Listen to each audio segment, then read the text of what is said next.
Good morning everyone. I hope आप स्वस्थ हो गए, मस्त हो गए और ज़बरदस्त हो गए। मैं आपसे एक अपडेट लेकर आया हूँ आपके सामने। लास्ट वीडियो के अंदर मैंने आपको एबेकस के बारे में सब बताया था कि एबेकस के अंदर भी अभी क्या चल रहा है। देखिए, ये जो भी मैं आपको डिस्कस कर रहा हूँ या जो भी शेयर कर रहा हूँ आपसे, ये मेरे साथ हो चुका है या मेरे साथ हो रहा है। मैं वही बातें शेयर कर रहा हूँ। इसमें ना मैं किसी को गलत बोल रहा हूँ, ना किसी को मतलब कि इल्ज़ाम ठहरा रहा हूँ कि वो गलत है। ठीक है। अभी देखिए, जैसा व्यू नाउ के अंदर था, व्यू नाउ ने भी स्टार्टिंग में पहले यही बोला था कि हमारा जो भी रेंट है वो टेक्निकल प्रॉब्लम है या अभी थोड़ी प्रॉब्लम हुई है तो आपको रेंट इस महीने की एंड तक में मिल जाएगा। ठीक है। अभी व्यू नाउ को तो आप पूरा पिक्चर जानते ही हो कि व्यू नाउ के अंदर क्या हुआ था। और अभी सुखविंदर सिंह जो है खरोर, वो अभी फ़िलहाल जेल में है, कस्टडी में है। और वो अभी बेल की अप्लाई भी ये सब प्रोसेस चालू है और उसके वीडियो भी आपको मिलते ही होंगे। लेकिन मेरा ये मेन वीडियो बनाने का मकसद ये है कि जैसा व्यू नाउ के अंदर जो हो चुका है, सेम टू सेम अभी एबेकस के अंदर भी आया हुआ है।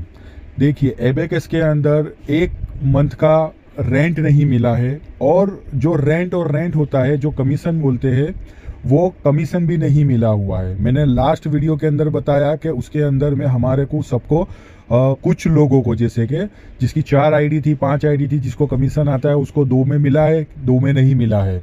और अभी जब फाइनली हम उसके पीछे मतलब कि इंक्वायरी कर रहा हूँ या उसके पीछे पूछताछ कर रहा हूँ ना, मैं तो इन्फॉर्मेशन ले रहा हूँ, तो उसमें ये पता चला है कि पहले बोल रहे थे वो कि 5 तारीख को आ जाएगा, फिर बोल रहे 10 तारीख को आ जाएगा, फिर बोले 11-12 तारीख को एंड तक में, लास्ट नाइट तक मिल जाएगा, फिर 13 से 15 के बीच में तो 100% मिल जाएगा। क्योंकि उसमें जो कोऑर्डिनेट करता है ना, वो बंदा होता है CRM, कस्टमर रिलेशन मैनेजर, जिसका नंबर है और सब उसी को फ़ोन करते हैं। ठीक है। तो उन्होंने क्लियरली यही बताया था वॉइस मैसेज से ही कि भाई 15 तारीख तक आपको रेंट और रेंट मिल जाएगा। आज की डेट में 17 तारीख हो गई है और 18 तारीख भी 20 तारीख तक का बोल दिया, फिर 1 तारीख और गिर गए कि 20 तारीख को आपको रेंट और रेंट मिल जाएगा। अभी सुनने में कल मीटिंग हुआ था तो ये आया है कि कंपनी ने रेंट को, जो 1 महीने का रेंट बाकी है ना, वो रेंट और नेक्स्ट मंथ के अंदर 1 से 5 में देने की बात कर दी है। और जो रेंट और रेंट या कमीशन जो है ना, वो 2 महीने के लिए होल्ड कर दिया है। अब ये सारी के सारी प्रॉब्लम ईडी की वजह से हो रही है कि किस वजह से हो रही है, ये तो मुझे कुछ समझ में नहीं आ रहा है। और जहां तक सुनने में आया है, मैंने अपने सोर्स से जो बात की है, तो यही पता चला है कि ईडी की वजह से इसमें भी प्रॉब्लम आई है। अब देखो, व्यू नाउ के अंदर तो हम ऑलरेडी सफ़र कर रहे हुए थे, ये प्रॉब्लम थी और इसकी वजह से रेंट और हमारा परिवार मुश्किल में था, मजबूर था और प्रॉब्लम में था कि रेंट से रेंट हमारा किस तरह से गुजारा कर रहे थे। और थोड़ा बहुत जो हेल्प था एबेकस के अंदर, तो अभी एबेकस ने भी अपने हाथ ऊंचे कर लिए हैं और व्यू नाउ से तो हम हार के बैठे हुए थे। और अभी एबेकस के अंदर भी ना कमीशन मिल रहा है जो रेंट और रेंट है, और ना रेंट जो 1 महीने का मिला है वो भी अगले महीने के अंदर ट्रांसफ़र हो गया है। अब मैं अपना खुद का पर्सनल में आपको बताऊं तो मैंने तो लोन लेके किया था। अब जो कमीशन आ रहा था वो मेरा करीबन 20,000 रुपया रेंट आ रहा था, रेंट आ रहा था, तो उससे मैंने अपनी एक लोन ले ली थी और वो लोन लेके मैं उसके ऊपर बढ़ता था। अब मेरा तो व्यू नाउ में से भी गया मैं और अभी एबेकस में भी गया। अब इसी सब पूरी प्रॉब्लम की वजह से मतलब कि सफ़र हमको करना पड़ रहा है, एज एक एसेट ऑनर को करना पड़ रहा है। तो क्या ये डेटा सेंटर के अंदर में जैसे व्यू नाउ के ऊपर आया वैसे एबेकस के ऊपर है, तो ये डेटा सेंटर पूरा का पूरा स्कैम है, फ्रॉड है? ये सवाल मेरे मन में अभी आ रहा है। और ये मेरे खुद का पर्सनल, मेरे जैसे काफ़ी लोग हैं जो ये चीज़ की मतलब सफ़र कर रहे हैं, ये चीज़ को प्रॉब्लम सफ़र कर रहे हैं वो, और उनको समझ में नहीं आ रहा है, पूरी जानकारी नहीं मिल रही है। वो लोग तो ये इसी आस पे, जैसे व्यू नाउ के अंदर हम आस पे बैठे हुए थे ना कि नवंबर में मिल जाएगा, दिसंबर में मिल जाएगा, और कुछ लोगों को कुछ समझ में ही नहीं आ रहा था, बाद में इतना बड़ा प्रॉब्लम निकला। तो अभी सेम यही चीज़ एबेकस भी कर रही है, कोई किसी को नहीं बता रहा है। जो सीनियर लेवल के ऊपर जो है उनको भी यही बताया है कि भाई 2 महीने के लिए होल्ड पे गया है। तो प्रॉब्लम क्या है, ईडी की कोई रेड आई है या फिर ये प्रेस रिलीज आ जाएगी तब हमको पता चलेगा? इससे बेहतर है हमको पहले बता दीजिए। और अगर मैंने तो, अगर मेरी पर्सनल बात करूं तो मैंने तो इसमें जो पैसा डाला था, जो एसेट परचेस करी थी, वो तो इसकी जेन्युइनिटी देख के करी थी ना, कि मुझे रेंट आएगा, मेरा जो रेंट के ऊपर रेंट मिल रहा है उसके अंदर मैंने लोन लेके किया था। तो अब मेरा जो लोन का अमाउंट भी मैं कैसे चुकता करूं ना इसको, क्योंकि मेरा तो लोन पे जो अमाउंट देना था वो तो रेंट कमीशन भी नहीं आ रहा है और रेंट भी नहीं मिल रहा है मुझे तो, और मेरा रेंट ही इतना कम है, तो मैं उसका लोन कैसे चुकता कर सकूं? क्योंकि मैंने तो उसमें जो मेरे नीचे जितने लोगों ने पैसा लगाया था उनका जो रेंट और रेंट कमीशन आ रहा था, मैं उसके ऊपर उसको मतलब के लोन भर रहा था ना मैं। कहा तो मुझे अब इसको क्लियर करने के लिए मुझे पूरा का पूरा रिफंड चाहिए, या मुझे जो मेरा रेंट मुझे मिल गया है उसका अमाउंट माइनस करके, उसका जो, जैसे मान लीजिए कि भाई 1.5 लाख रुपया भरा है, उसमें मुझे रेंट 20,000 का मिला है, तो 20,000 माइनस करके 1,30,000 मुझे मेरा रिफंड कर दीजिए। मुझे नहीं करना है इसके अंदर। मैं जीएसटी क्यों काट के दूं? क्योंकि वो तो आप लोगों का प्रॉब्लम है ना, आप लोगों की तरफ से ये हुआ है ना। और दूसरा कि ये जो प्रॉब्लम अगर आपकी इतनी ही जेन्युइनिटी थी, सब कुछ था, तो आपके पहले ही सब कंप्लीट करके इसके अंदर बोलना था ना आपको रेंट पर। आप ऑफिशियली साइड पे देख लीजिए, आप, मेरे पास सारे प्रोसेसर है, मेरे पास हर एक चीज़ है, कि कंपनी ने खुद बोला है कि आपको ये जेन्युइन है, पूरी कंपनी मिलेगा, मेरे पास वॉइस मैसेज है, ऑडियो है, वीडियो है, सब कुछ है। तो मैं खाली इतना ही बताना चाहता हूँ कि इंफॉर्मेशन देना चाहता हूँ लोगों तक कि ये जो व्यू नाउ के अंदर जो प्रॉब्लम आई है वही चीज़ की शुरुआत एबेकस में भी हो गई है।